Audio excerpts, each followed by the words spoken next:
Good morning, student. Today we will start the fourth part of chapter 1 French Revolution. So, today the first topic is, did women have a revolution?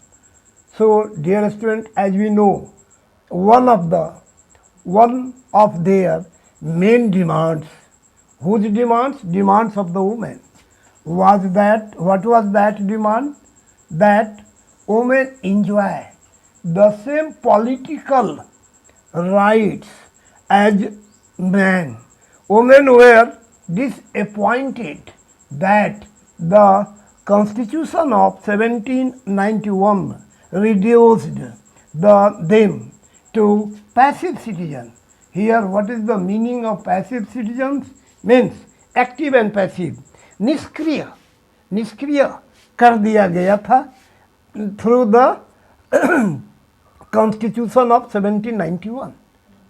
So women were construct 60 clubs among the Society of Revolutionary and Republican Women was one of them.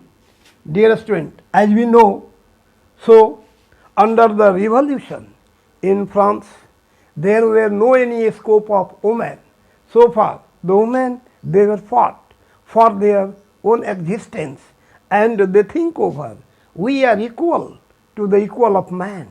In this way, in France, women, they were constructed 60 clubs. They were constructed 60 clubs.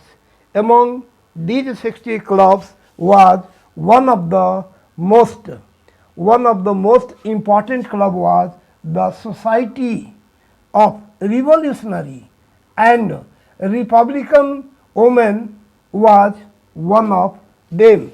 So the dear student, under these revolutionary, there were a famous woman fighter. Her name was Olympe de Gouges. She was a highly dedicated and revolutionary lady. Finally, the France government, they were hanged till to death. उन्हें फांसी की सजा दे दी गई. But as we know, the women, they were continuously, they were fought. There should be no distinct between the men and women. Another was the abolition of slavery. As we know, there were developed triangular shape. Triangular shape means there were 3 countries and continents.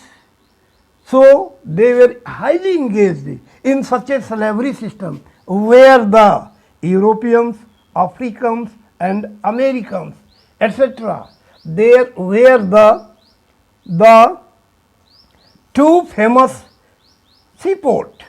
ये जो Europe, Africa और American जो government जो engage था ये दास प्रथा में, ये दे वेयर हैविंग 2 सीपोर्ट्स. उसमें 2 फेमस सीपोर्ट था. एक का नाम था बोर्डे और दूसरा का नाम था Nantes. Through that they were doing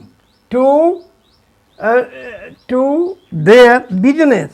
अर्थात कहने का मतलब क्या हो गया कि भाई ये ट्रायंगुलर शेप मीन्स ये 3 यूरोप, अफ्रीका एंड अमेरिका, ये सारे मिल करके generally from the Africa Negro, इन लोगों को वही क्या करता था. तो there were some agent ship में ठूस करके पूरे लोगों को, जो भी मजदूर वर्ग के लोग थे, उन लोगों को बाई फोर्सिबली इन लोगों को बेच दिया करते थे. और सी पोर्ट के माध्यम से लगभग 3 महीना लग जाता था. एक स्थान से दूसरे स्थान ले जाते थे और वहाँ पर इन लोगों के साथ खरीद फरोख्त के बाद इन लोगों के साथ बहुत ही बुरा सलूक किया जाता था, कोड़ों से मारा जाता था और डिफरेंट तरह का अपने नीड के हिसाब से लोग बाग डिफरेंट बगानों में, कहीं पर चीनी का उत्पादन हो रहा है शुगर कैन के लिए, कहीं पर टोबैको के लिए, जब मैंने जैसी जहाँ जिसकी नीड होती थी उसके हिसाब से ये लोग इन दासों को अपना काम में लिया करते थे। लेकिन आगे चल कर के 1794 में वही क्या किया गया, तो इसके अगेंस्ट में डिफरेंट कानून आया। कानून आने के बाद फिर हम देखते हैं कि सेकेंड फेज आता है 1848। आते आते ये the system of slavery were totally banned by the making laws. इस प्रकार से पूरे यूरोप में ही नहीं बल्कि अफ्रीका में, अमेरिका में ये slavery system was totally banned and it was known as a, ये क्या हो गया भाई, इसको गैर कानूनी घोषित कर दिया गया।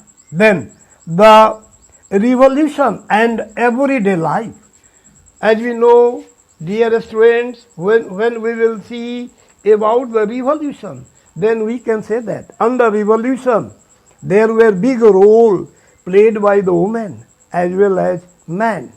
मीन्स औरतें घर में खाना पकाने के साथ साथ बच्चों की देख रेख के साथ वो मजदूरी, खास करके वो औरतें जो थर्ड स्टेट्स के निचले वर्ग से बिलोंग करती थी, means they were belongs to farmers family, labourers family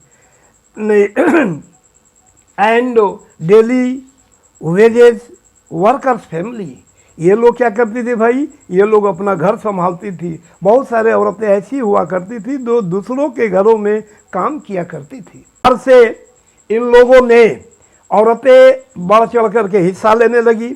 एक स्थिति ऐसा आया कि वही औरतों को, खास करके गरीब घर के लड़कियों को पढ़ने की अनुमति नहीं थी। अर्थात कहने का मतलब हुआ कि जो दो they were belongs to third states and their lower classes of people, they were daily worker, daily wages, laborers, इनके घर के लड़कियों को पढ़ने का कोई राइट्स नहीं था। During that time those they were belongs to upper three classes of family and their girl, लड़कियां धनाढ़ वर्ग की, तृतीय स्टेट का, थर्ड स्टेट का ऊपरी जो वर्ग में लोग आते थे, पैसे वाले लोगों की लड़कियां कॉन्वेंट स्कूल में पढ़ा करती थी और समय पर उनके माँ बाप उनकी शादी कर दिया करते थे। आगे चल कर के जैसे जैसे देश आगे बढ़ा, लोग शिक्षित होते चले गए, औरतों को अधिकार मिलता चला गया, गवर्नमेंट स्कूल का एस्टेब्लिशमेंट होता चला गया, फिर जाकर के इन गरीब घर के लड़कियों को इन गवर्नमेंट स्कूल में पढ़ने का राइट्स, अधिकार मिला। In this way dear students, we have completed this chapter. Now your homework is to do the और to solve the questions answers.